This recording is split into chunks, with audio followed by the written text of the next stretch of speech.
There's good news for smallholder farmers in developing countries. A new study released here in Marrakesh makes a strong economic case for investing in climate adaptation in the agriculture sector. In this video, we'll show you economically sound solutions for the so far neglected rural areas. Agriculture is an especially sensitive sector to climate change. Farmers around the world, particularly in Africa, are already feeling climate impacts.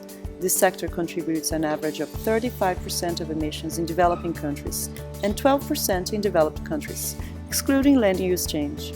The new report, The Economics Advantage, Assessing the Value of Climate Change Actions in Agriculture, brings much needed economic analysis. Agriculture has always been considered a risky business, which of course on one side it's true because investing in agriculture in developing countries where the impacts of climate change are very hard is risky. But this report really showed that there can be a real payback and real opportunities, economic opportunities. For us in IFAD, the International Fund for Agricultural Development, this is really important because we need the information that comes out of this report for making an economic case and that investment in smallholder farming is good. And smallholder farmers are real agents of change. The IFAD program is investing in all kinds of things.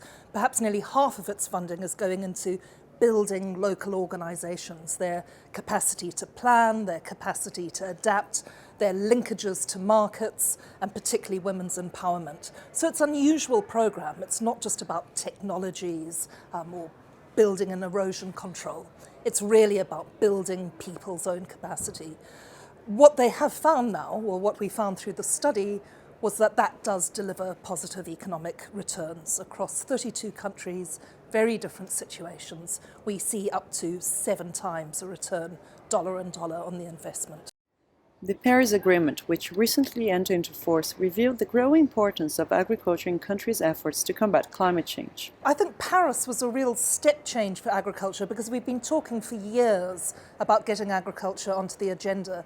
And when countries came forward with their own offerings, the INDCs, what we saw was that almost all parties put agriculture on there, either as a mitigation action or out of the ones that included it in adaptation plans, 92% of them prioritised agriculture. There needs to be a coordinative mechanism in place that would ensure that the priorities and the climate action are coordinated among ministries who would manage the fund and who would be executing the fund. There seems to be needs for infrastructure support in water management, improved access to climate information services, and all these seems to point out towards naturally getting financing to implement these actions. Assessing the value of climate change actions in agriculture is economically sound, but that's not all.